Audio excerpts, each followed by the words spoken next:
Bienvenidos a El Misterio del Más Allá. Esta serie de conferencias cuaresmales que mantendremos durante 6 días a esta misma hora, aquí en Radio Cristiandad. Y hoy analizaremos el tránsito al más allá.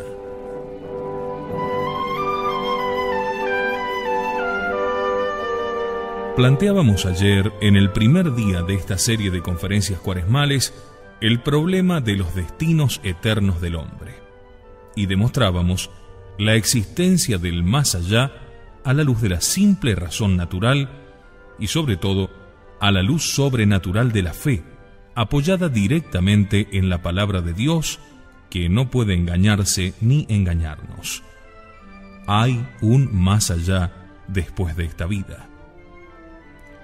Hoy vamos a dar un paso más y vamos a hablar del momento de transición, del salto al más allá, de la hora decisiva de la muerte. Sé muy bien que este tema resulta muy antipático a la inmensa mayoría de la gente. Por Dios, háblenos usted de lo que quiera menos de la muerte. La muerte es una cosa muy triste, dicen otros, y desagradable. Háblenos de cualquier otra cosa, pero deje ese asunto tan trágico de lado. Amigos, esta en verdad es una actitud insensata, una actitud suicida, anticristiana. Si dejando de pensar en la muerte pudiéramos alejarla de nosotros, pero vendrá, sin falta, en aquel momento en que Dios nuestro Señor haya fijado para nosotros desde toda la eternidad su paso, tanto si pensamos en ella como si dejamos de pensar. Y como resulta que ese momento es el más importante de nuestra existencia, porque es el momento decisivo, del cual depende nada menos que nuestra eternidad, vale la pena dejar a un lado sentimentalismos absurdos y plantearse con seriedad este tremendo problema de la transición al más allá.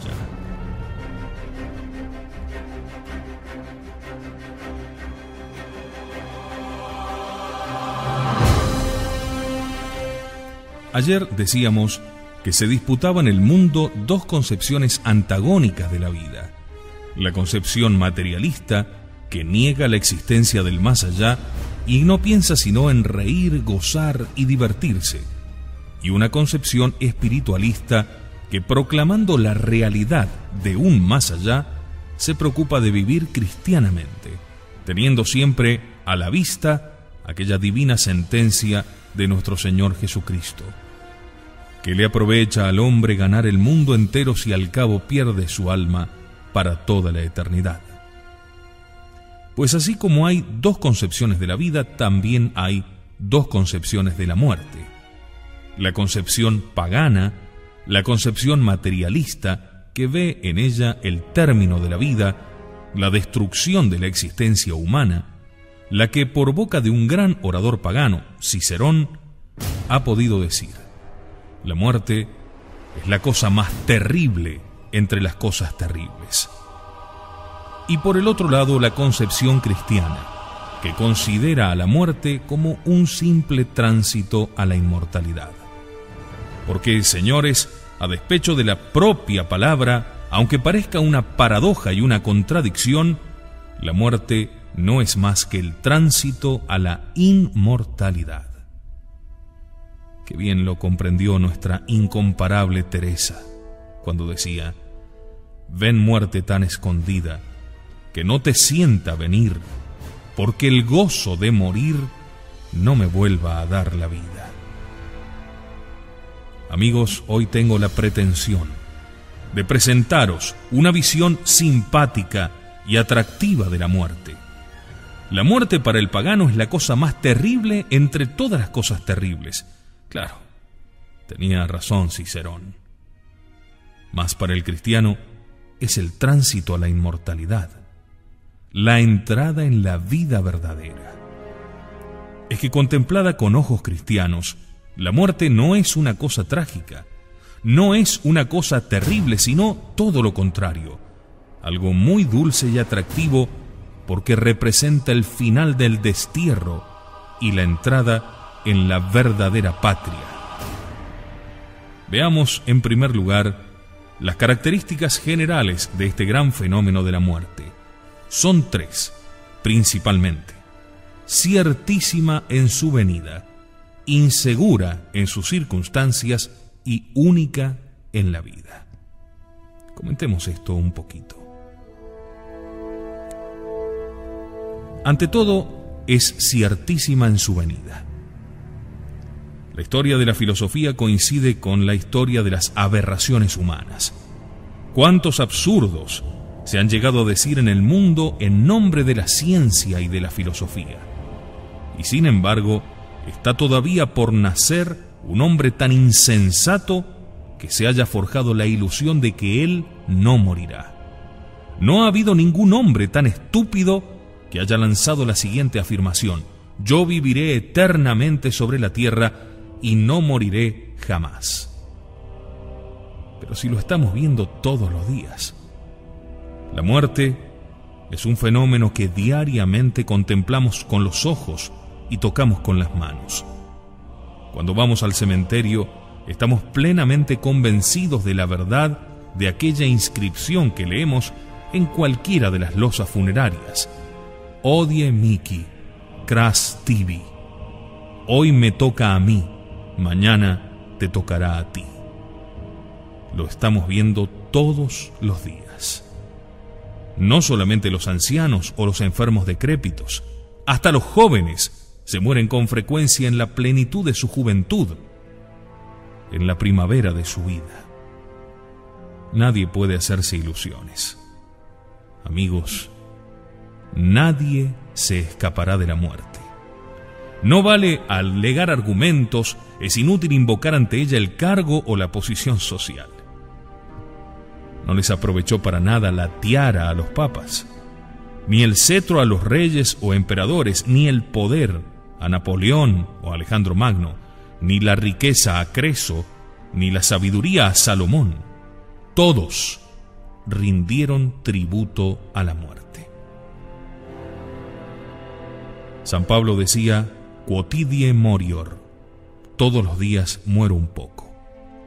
Él se refería al desgaste que experimentaba por el celo y solicitud de las iglesias encomendadas a su cuidado. Pero esto mismo podremos repetir nosotros en cualquier momento de nuestras vidas. Todos los días morimos un poco. Los sufrimientos, las enfermedades, el aire que respiramos, los alimentos que ingerimos, el frío, el calor, el desgaste de la vida diaria nos van matando poco a poco. Todos los días morimos un poquito. Quotidie morior. Hasta que llegará un momento en el que moriremos del todo.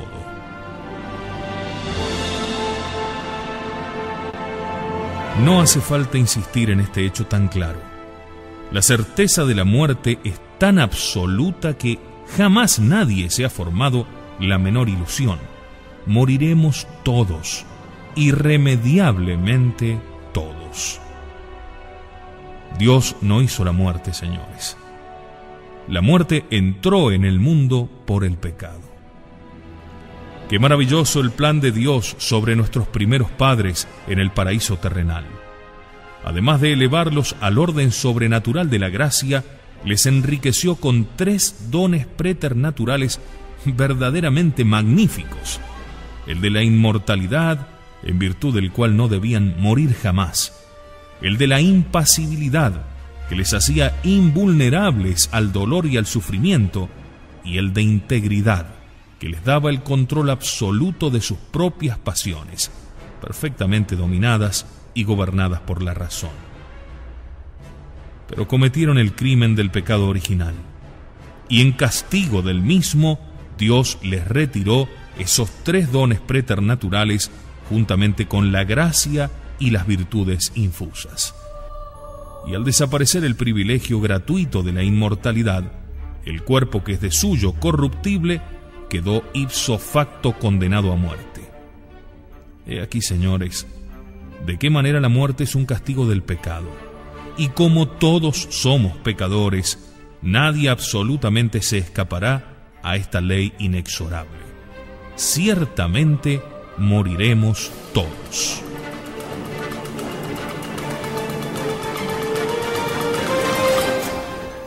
Pero si la muerte es ciertísima en su venida, es muy incierta e insegura en su hora y en sus circunstancias. Podemos catalogar y dividir las distintas clases de muerte en 4 fundamentales: muerte natural, muerte prematura, muerte violenta y muerte repentina. ¿A qué llamamos muerte natural? A la que sobreviene por mera consunción y desgaste, sin enfermedad alguna que la produzca directamente. Se pregunta a veces la gente: ¿de qué ha muerto fulano de tal? Nadie sabe, ni siquiera el médico.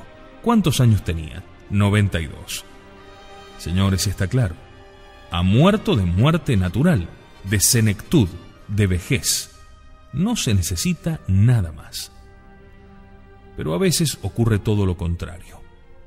Es una muerte prematura, en la flor de la juventud, en la primavera de la vida. ¿Cuántos jóvenes se mueren, verdad? No ya por accidentes imprevistos, por un disparo casual, por un atropello de automóvil, sino por simple enfermedad. En su cama. Allí también mueren los jóvenes. Es cierto, no con tanta frecuencia, pero se mueren también. En el Evangelio tenemos algunos casos: el hijo de la viuda de Naín y el de la hija de Jairo. En plena juventud, en la existencia de la vida, se les cortó el hilo. Muerte prematura. Las familias que hayan tenido que sufrir este rudo golpe que llega a lo más íntimo del alma, levanten sus ojos al cielo y adoren los designios inescrutables de la providencia divina. Él sabe por qué se los llevó allá. ¿Acaso para que su pureza y su candor no se agostaran algún día en el clima abrasador de este mundo? Dios les reclamó para sí, y allá arriba nos esperan llenos de radiante felicidad. Otras veces sobreviene la muerte de una manera violenta. Un agente extrínseco, completamente imprevisto, nos arrebata la vida en el momento menos pensado. Unos perecen atropellados por un camión, otros ahogados en el mar, otros fulminados por un rayo, otros en un choque de trenes, otros al estrellarse el avión en el que viajaban, otros... No es posible enumerar todas las clases de muerte violenta que pueden arrebatarnos la existencia en el momento menos pensado. Un momento antes, llenos de salud y de vida. Un momento después, cadáver.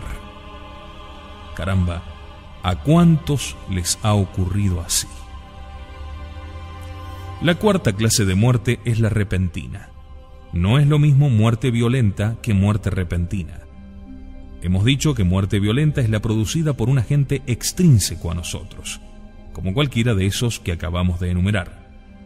Muerte repentina, por el contrario, es la que sobreviene por una causa intrínseca, que llevamos ya dentro de nosotros mismos.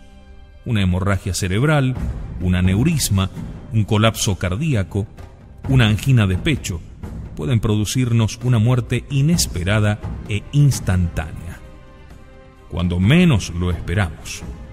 Hablando, comiendo, paseando, podemos caer fulminados como por un rayo. Esta es la muerte repentina. ¿Cuál será la nuestra? Nadie puede contestar a esta pregunta. Para muchos de nosotros ya no será posible una muerte prematura, ya no moriremos en plena juventud. Pero, ¿cuál de las otras 3? ¿La violenta, la repentina o la natural, en plena vejez? Nadie en absoluto nos lo podría decir, sino únicamente Dios.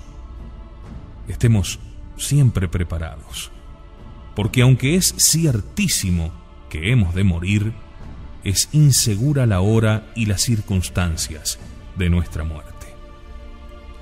Pero lo más serio del caso, señores, es que moriremos una sola vez. Lo dice la Sagrada Escritura, lo estamos viendo todos los días con nuestros ojos. Nadie muere más que una sola vez. Es cierto que ha habido alguna excepción en el mundo. Ha habido quienes han muerto 2 veces.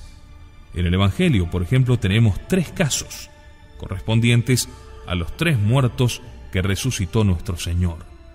Santo Domingo de Guzmán, el glorioso fundador de la Orden de los Dominicos, resucitó también 3 muertos. San Vicente Ferrer y otros muchos santos hicieron también este milagro estupendo. Pero estas milagrosas excepciones son tan raras que no pueden tenerse en consideración ante la ley universal de la muerte única. Moriremos una sola vez. Y en esa muerte única se decidirán irrevocablemente nuestros destinos eternos. Nos lo jugamos todo a una sola carta. El que acierta esa sola vez, acertó para siempre. Pero el que se equivoque esa sola vez, está perdido para toda la eternidad. En verdad, amigos, vale la pena pensarlo bien y tomar toda clase de medidas y de precauciones para asegurarnos el acierto en esa única y suprema ocasión.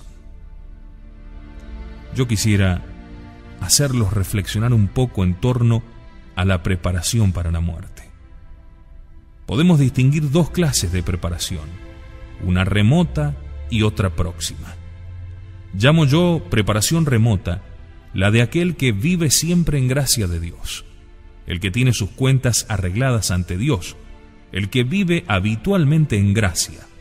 Puede importarle muy poco cuáles sean las circunstancias y la hora de su muerte, porque en cualquier forma que se produzca, tiene completamente asegurada la salvación eterna de su alma. Esta es la preparación remota. La preparación próxima es la de aquel que tiene la dicha de recibir en los últimos momentos de su vida los santos sacramentos de la Iglesia: penitencia, Eucaristía por viático, extrema unción e incluso los demás auxilios espirituales, la bendición papal, la indulgencia plenaria, la recomendación del alma. Esta es la preparación próxima. Si combinamos y barajamos estas 2 clases de preparación, podemos encontrar hasta 4 tipos distintos de muerte: sin preparación próxima ni remota, con preparación remota pero no próxima, con preparación próxima mas no remota, y con las 2 preparaciones. Vamos a examinarlas una por una.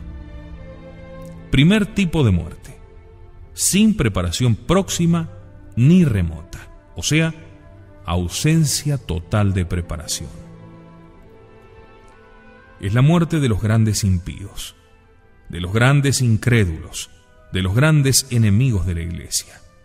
La muerte de los que no se han contentado con ser malos, sino que además han sido apóstoles del mal. Han sembrado semillas de pecado. Han procurado arrastrar a la condenación al mayor número posible de almas. Estos no han tenido preparación remota. Han vivido siempre en pecado mortal. Y por una consecuencia lógica y casi inevitable, suelen morir también sin preparación próxima, obstinados en su maldad.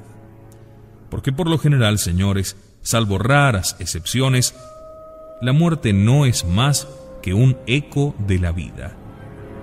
Tal como es la vida, así suele ser la muerte. Si el árbol está francamente inclinado hacia la derecha, francamente inclinado hacia la izquierda, lo corriente y normal es que al caer tronchado por el hacha, caiga naturalmente del lado al que está inclinado. Esta es la muerte sin preparación próxima ni remota, la de los grandes impíos, la de los grandes herejes, la de los grandes enemigos de la Iglesia.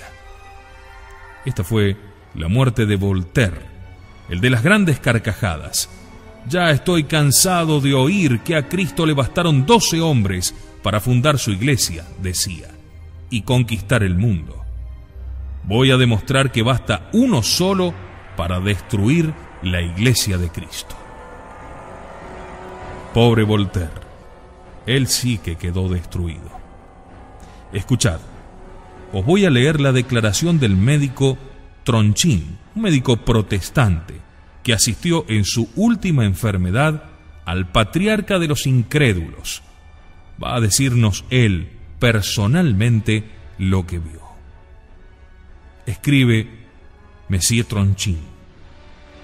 Poco tiempo antes de su muerte, Voltaire, en medio de furiosas agitaciones, gritaba furibundamente: «Estoy abandonado de Dios y de los hombres». Se mordía los dedos y, echando mano a su vaso de noche, se lo bebió. Hubiera querido yo que todos los que han sido seducidos por sus libros hubieran sido testigos de aquella muerte. No era posible presenciar semejante espectáculo. También la marquesa de la Villette, en cuya casa murió Voltaire y que presenció sus últimos momentos, escribe textualmente: «Nada más verdadero que cuanto el doctor Tronchin afirma sobre los últimos instantes de Voltaire. Lanzaba gritos desaforados, se revolvía, se le crispaban las manos, se laceraba con las uñas. Pocos minutos antes de expirar, llamó el abate Gautier. Varias veces quiso que hicieran venir a un ministro de Jesucristo Voltaire. Los amigos de él que estaban en casa se opusieron bajo el temor de que la presencia de un sacerdote que recibiera el postrer suspiro de su patriarca derrumbara la obra de su filosofía y disminuyera sus adeptos. Al acercarse el fatal momento, una redoblada desesperación se apoderó del moribundo. Gritaba diciendo que sentía una mano invisible que le arrastraba ante el tribunal de Dios. Invocaba con gritos espantosos a aquel Cristo que él había combatido durante toda su vida. Maldecía a sus compañeros de impiedad. Después deprecaba o injuriaba al cielo una vez tras otra. Finalmente, para calmar la ardiente sed que le devoraba, llevóse su vaso de noche a la boca. Lanzó un último grito y expiró entre la inmundicia y la sangre que le salía de la boca y de la nariz. Esta es la muerte, sin preparación próxima ni remota. Y conste que yo no afirmo la condenación de Voltaire. Yo no digo que esté en el infierno. La Iglesia no lo ha dicho jamás. No sabemos lo que pudo ocurrir un segundo antes de separarse el alma del cuerpo, cuando se había producido ya el fenómeno de la muerte aparente. Pero sabemos lo que pasó en los últimos momentos visibles de su vida, puesto que lo presenciaron estos testigos que acabo de citar. Si está en el infierno o no, eso no lo podemos asegurar, puesto que la Iglesia no lo ha dicho jamás. Pero qué terrible manera de comparecer ante Dios, ¿verdad? Sin preparación próxima ni remota.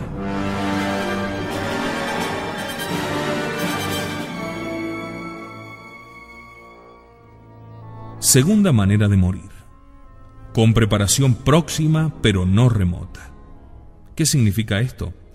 El que vive habitualmente en pecado mortal no tiene preparación remota, pero por la infinita misericordia de Dios, a veces ocurre que muere con preparación próxima.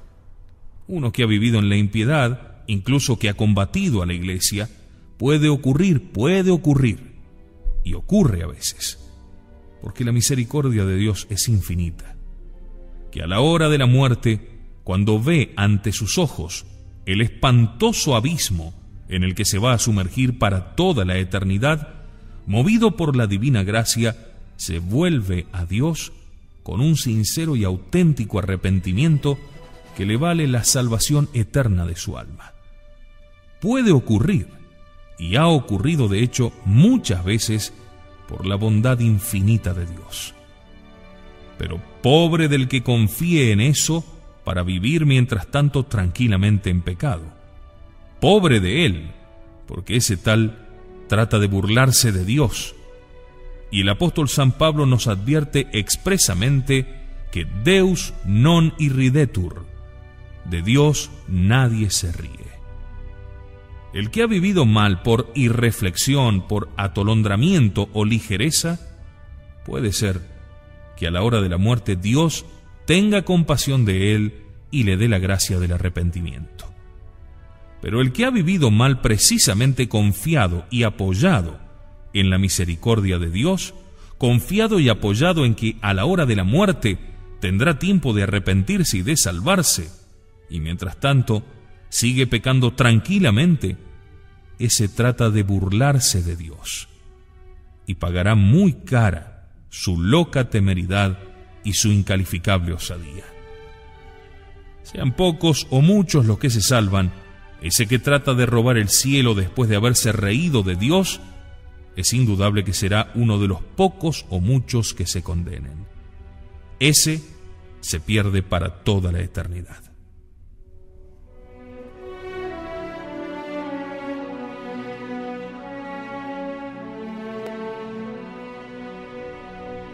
Tercera manera de morir: con preparación remota, pero no próxima. No juguemos con fuego. Tengamos al menos la preparación remota, por si acaso Dios no nos concede la preparación próxima. Con la preparación remota tenemos asegurada la salvación del alma, y para eso basta con que vivamos sencillamente en gracia de Dios. Si vivimos siempre en gracia de Dios, si en cualquier momento de nuestra vida tenemos bien ajustadas nuestras cuentas con Dios, si tenemos ese tesoro infinito que se llama la gracia santificante, nos puede importar muy poco la manera, el modo y las circunstancias de nuestra muerte. Es muy de desear, y hay que pedírselo con toda el alma a Dios, que nos conceda también la preparación próxima. Pero al menos, teniéndola remota, lo tenemos asegurado todo. Tomemos esta determinación en estos días de conferencias cuaresmales. Es preciso formar algún propósito concreto para toda nuestra vida, porque de lo contrario, estas luces que ahora nos da Dios no serían más que un castillo de fuegos artificiales, una llamada fugaz y transitoria. Es preciso que tomemos determinaciones para toda nuestra vida, y una de las más fundamentales tiene que ser esta: en adelante no voy a cometer jamás la tremenda imprudencia de acostarme una sola noche en pecado mortal, porque puedo amanecer en el infierno. Reflexionad un instante. ¿Quién de vosotros se atrevería a acostarse una noche con una víbora venenosa en la cama? Hasta que no le aplastéis la cabeza, no podríais conciliar el sueño. Es cosa clara y evidente. Y son legión los que tienen una víbora venenosa en su alma, los que viven habitualmente en pecado mortal, con gravísimo peligro de hundirse para siempre en el abismo eterno. Y ríen, y gozan, y se divierten. Y por la noche tranquilamente se acuestan en pecado mortal, y logran conciliar el sueño, como si no les amenazara daño alguno. ¿Es que son malos? Tal vez no. Puede que no lo sean en el fondo, pero es indudable que son atolondrados, irreflexivos, inconscientes. Es indudable que no piensan, que no se dan cuenta del tremendo peligro que pende sobre sus cabezas a manera de espada de Damocles. En el momento menos pensado puede rompérseles el hilo de la vida y se hunden para siempre en el abismo. Vivamos siempre en gracia de Dios y pidámosla. Pidámosla al Señor, para que Él nos conceda también la preparación próxima para la muerte. Porque esa es la cuarta manera de morir, y la que hemos de procurar con todos los medios a nuestro alcance: morir con la doble preparación. con la preparación remota del que ha vivido cristianamente siempre en gracia de Dios, y con la preparación próxima del que a la hora de la muerte corona aquella vida cristiana con la recepción de los santos sacramentos y de los auxilios espirituales de la Iglesia: penitencia, Eucaristía por viático, extrema unción, recomendación del alma, bendición papal. Preparación próxima y preparación remota. Es la muerte envidiable de los santos, de la que dice la Sagrada Escritura que es preciosa delante del Señor. Los santos que han vivido intensamente estas ideas no solamente no temían la muerte, sino que la llamaban y deseaban con toda su alma para volar al cielo. Porque la muerte cristiana, señores, tiene las siguientes sublimes características que la hacen infinitamente deseable y atractiva: morir en Cristo, morir con Cristo y morir como Cristo. En primer lugar, morir en Cristo. ¿Qué significa morir en Cristo? Significa morir cristianamente, con la gracia santificante en nuestra alma, que nos da derecho a la herencia infinita del cielo. Qué burla y qué sarcasmo, señores, cuando en los grandes cementerios de las modernas ciudades se ponen sobre las tumbas de los grandes impíos aquellos epitafios rimbombantes: aquí yace un gran guerrero, un gran artista, un gran literato, un gran emperador. Pero los ángeles de la guarda, que están velando el sueño de los justos, son los únicos que leen el verdadero y auténtico epitafio de muchas de aquellas tumbas que el mundo venera. Dice así: aquí yace un condenado para toda la eternidad. Ojalá que a cada uno de nosotros se nos pueda poner este sencillo epitafio, pero auténtico, que refleje la verdad. Murió cristianamente, con la gracia de Dios en su corazón. Y que los mundanos se lleven esos mausoleos espléndidos, las flores que para nada sirven, los homenajes póstumos que nada remedian, las sesiones necrológicas, los ridículos minutos de silencio, que se lo lleven todo lo mundano. A nosotros nos basta con morir cristianamente, nada más. Morir cristianamente. ¿Sabéis lo que eso significa? En primer lugar, es el término del combate. En este mundo estamos librando todos una tremenda batalla, lo dice la Sagrada Escritura, contra los tres enemigos del alma: mundo, demonio y carne. Estamos librando un combate, pero llega la hora de la muerte, y si tenemos la dicha de morir cristianamente, nos convertiremos en el soldado que termina victorioso la batalla y se ciñe para siempre el laurel de la victoria. En el labrador, que después de haber regado tantas veces la tierra con el sudor de su frente, recoge los frutos de la espléndida y ubérrima cosecha. En el enfermo, que ve terminados para siempre sus sufrimientos y entra para siempre en la región de la salud y de la vida. Qué bien lo sabe decir la Iglesia cuando pronuncia sobre el cristiano que acaba de expirar aquella fórmula sublime: requiescat in pace, descanse en paz. En segundo lugar, la muerte cristiana es la arribada al puerto de seguridad. Porque en este mundo no podemos estar seguros, absolutamente nadie, ni el soberano pontífice, ni los mismos santos mientras vivían todavía acá en la tierra.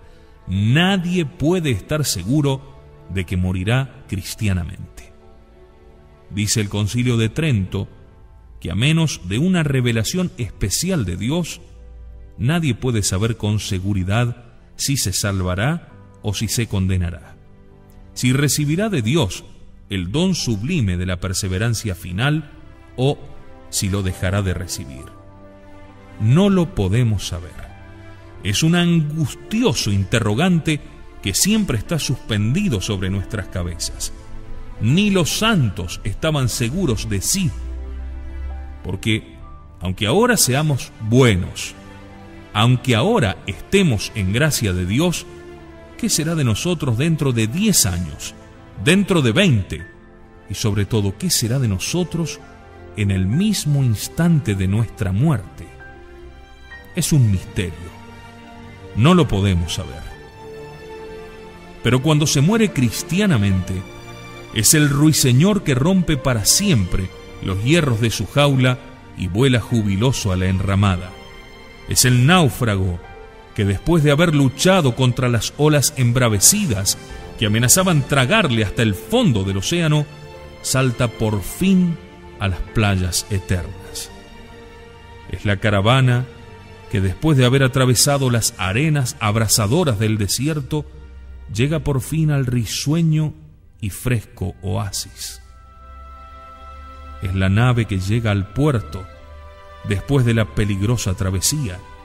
Es emerger de la penumbra del valle y bañarse para siempre en océanos de clarísima luz en lo alto de la montaña. El alma del que muere cristianamente queda confirmada en gracia. Ya no puede perder a Dios. Ya tiene asegurada para siempre la felicidad eterna. Por eso la muerte cristiana es la entrada en la vida verdadera. Cuánta pobre gente equivocada que ha vivido, que ha respirado el ambiente del mundo y que está completamente convencida de que esta vida es la vida verdadera, de que esta es la vida que hay que conservar a todo trance. ¡Qué tremenda equivocación! Esta vida no es la vida. Un filósofo pagano exclamaba con angustia: «Ningún sabio satisface esta duda que me hiere. ¿Es el que muere el que nace o es el que nace el que muere?». No sabía contestar esta pregunta porque carecía de las luces de la fe, pero a su brillo deslumbrante, ¡qué fácil! ¡Qué pregunta tan fácil! Que se lo pregunten a San Pablo y él les dirá: estoy deseando morir para unirme con Cristo. Pregúntenlo a Santa Teresa de Jesús y les contestará con esa sublime inspiración: aquella vida de arriba que es la vida verdadera, hasta que esta vida muera, no se alcanza estando viva.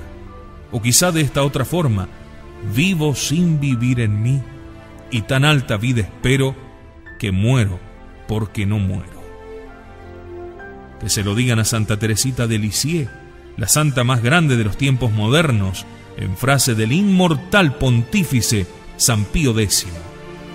Cuando la angelical florecilla del Carmelo estaba para exhalar su último suspiro, el médico que la asistía le pregunta: ¿está vuestra caridad resignada para morir? Y la santita, abriendo desmesuradamente sus ojos, llena de asombro, le contestó: ¿resignada para morir? Resignación se necesita para vivir, pero para morir lo que tengo es una alegría inmensa. Los santos señores tenían razón. No estaban locos. Veían sencillamente las cosas tal como son en la realidad. La inmensa mayoría de los hombres no las ven así. No se dan cuenta de que están haciendo un viaje en ferrocarril y no se preocupan más que del vagón en el que están haciendo la travesía. El negocio, el porvenir humano, el aumento del capital. Y todo eso tendrán que dejarlo dentro de unos años, acaso dentro de unos cuantos días nada más. No se dan cuenta de que el ferrocarril de la vida va devorando kilómetros y más kilómetros, y en el momento en que menos lo esperen, el silbato estridente de la locomotora les dará la terrible noticia: estación de llegada. y al instante, sin un momento de tregua, tendrán que bajarse del ferrocarril de esta vida y comparecer delante de Dios. Entonces, caerán en la cuenta de que esta vida no es la vida. Ojalá lo adviertan antes de que su error no tenga ya remedio para toda la eternidad.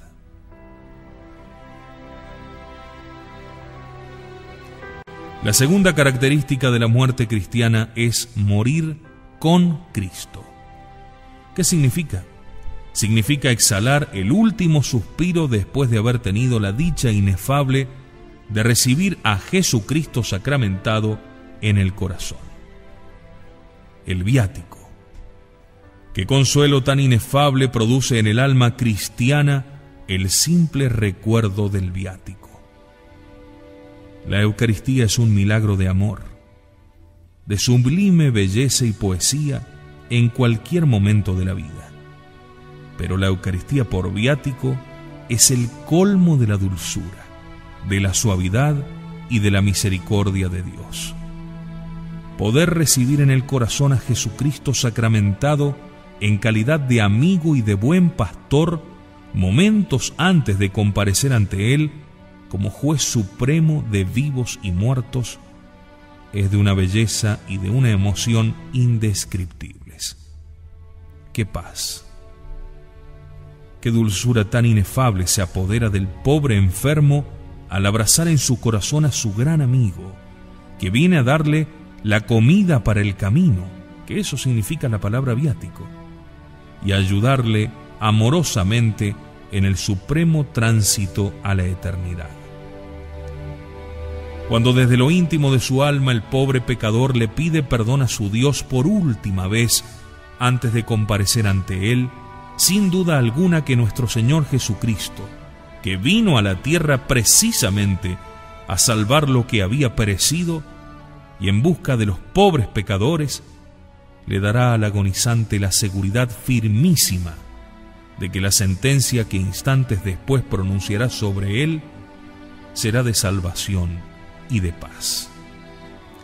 Y que una cosa tan bella y sublime como el viático estremezca de espanto a la inmensa mayoría de los hombres, incluso entre los cristianos y devotos, es increíble. Son innumerables los crímenes a que ha dado lugar tamaña insensatez y locura. ¿Cuántos desgraciados pecadores se han precipitado para siempre en el infierno porque su familia cometió el gravísimo crimen de dejarles morir sin sacramentos por el estúpido y anticristiano pretexto de no asustarles? Este verdadero crimen es uno de los mayores pecados que se pueden cometer en este mundo, uno de los que con mayor fuerza claman venganza al cielo. Ay de la familia que tenga sobre su conciencia este crimen monstruoso. El viático no empeora al enfermo, sino al contrario, le reanima y le conforta hasta físicamente por la natural redundancia de la paz inefable que está proporcionando a su alma. Pero aún suponiendo que por el ambiente anticristiano que se respira por todas partes en el mundo de hoy, asustara un poco al enfermo la noticia de que tiene que recibir el viático. ¿Y qué? ¿No es 1000 veces preferible que vaya al cielo después de un pequeño o de un gran susto, antes que, sin susto alguno, descienda tranquilamente al infierno para toda la eternidad? Y qué cosa tan evidente y sencilla no lo vean tantísimos malos cristianos que cometen la increíble insensatez y el enorme crimen de dejar morir como un perro a uno de sus seres queridos. Gravísima responsabilidad la suya. Terrible la cuenta que tendrán que dar ante Dios por la condenación eterna de aquella desventurada alma a la que no quisieron asustar. Escarmentad todos en cabeza ajena. Advertid a vuestros familiares que os avisen inmediatamente al caer enfermos de gravedad. La recepción del viático por los enfermos graves es un mandamiento de la Santa Madre Iglesia, que obliga a todos bajo pecado mortal, lo mismo que el de oír misa los domingos o cumplir el precepto pascual. Y como la mejor providencia y precaución es la que uno toma sobre sí mismo, procurad vivir siempre en gracia de Dios y llamad a un sacerdote por vuestra propia cuenta, sin esperar el aviso de vuestros familiares cuando caigáis enfermos de alguna consideración.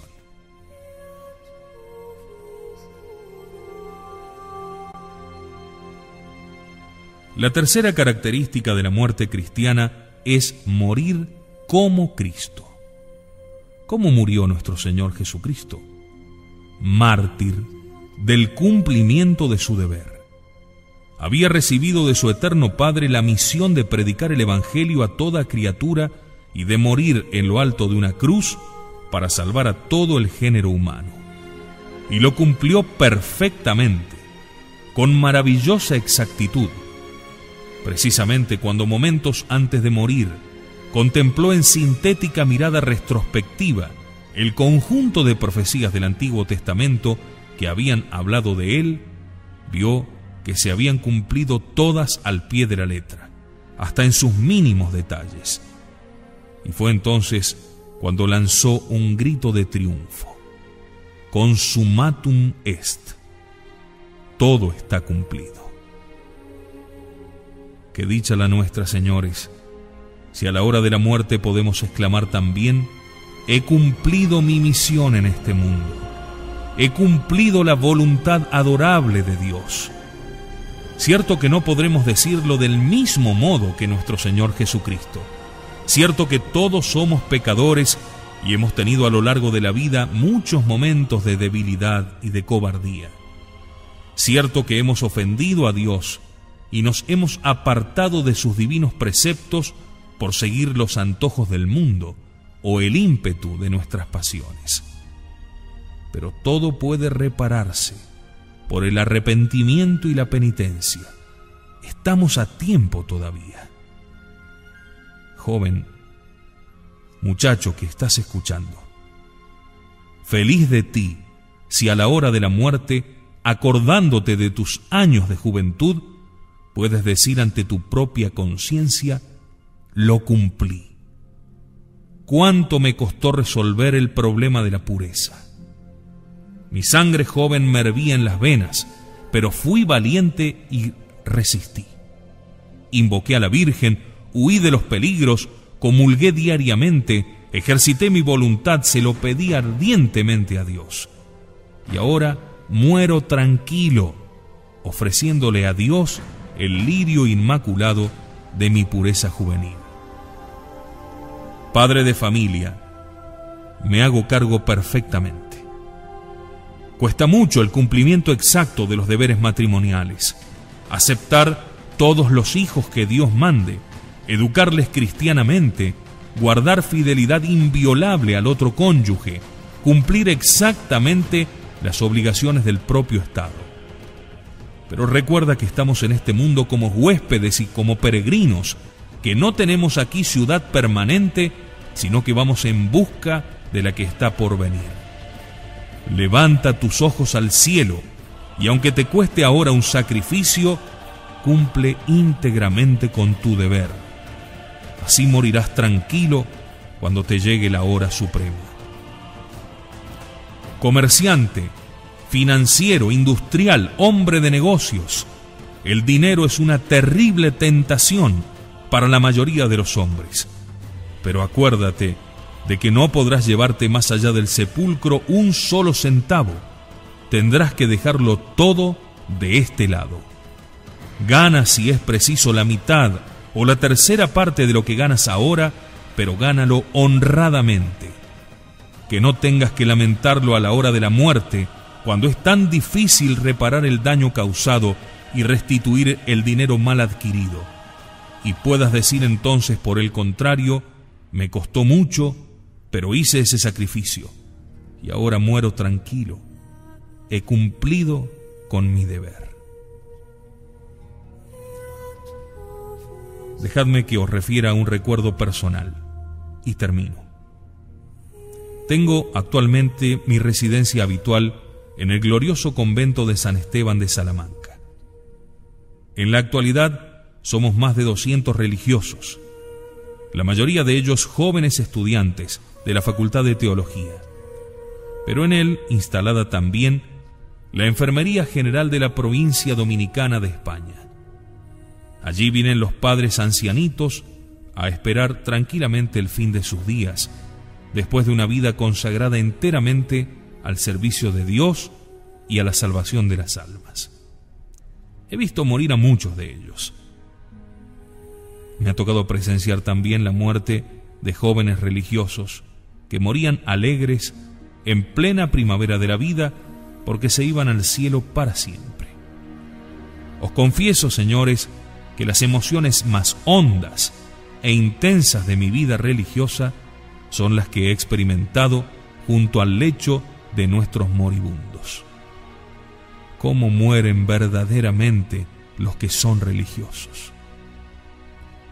Supongo que en muchas partes del mundo ocurrirá lo mismo, pero yo cuento lo que he visto y presenciado. El religioso enfermo ha recibido ya muy despacio los santos sacramentos y demás auxilios de la Iglesia. Es impresionante, por su belleza y emoción, el espectáculo de toda la comunidad acompañando al Señor hasta la habitación del enfermo cuando se lo llevan por viático. Pero llega mucho más al alma todavía la escena de sus últimos momentos. Cuando se acerca el momento supremo, la campana del convento llama a toda la comunidad con un toque a arrebato característico, inconfundible. Todos acuden a la enfermería y el padre prior, revestido de sobrepelliz y estola, comienza a rezarle al enfermo la recomendación del alma, alternando con toda la comunidad. Y cuando se acerca por momentos el instante supremo, el cantor principal entona la Salve Regina, que tiene una melodía muy suave. Y arrullado por las notas de la bellísima plegaria mariana que canta toda la comunidad, con la paz de su alma pura reflejada en su rostro tranquilo, con una dulce sonrisa en sus labios, serena, plácidamente, como el que se entrega con naturalidad al sueño cotidiano, el religioso se duerme ante nosotros a las cosas de la tierra para despertar en los brazos de la Santísima Virgen entre los coros de los ángeles. Preciosa es la muerte de los santos delante del Señor. ¿Queréis morir todos así? Os acabo de dar las normas para conseguirlo. Preparación remota, viviendo siempre en gracia de Dios, cumpliendo perfectamente los deberes de vuestro propio estado y oración ferviente a Dios, por intercesión de María, la dulce mediadora de todas las gracias, para que nos conceda también la preparación próxima, la dicha de recibir en nuestros últimos momentos los santos sacramentos de la Iglesia y de morir con serenidad y paz en el beso suavísimo del Señor. Que así sea.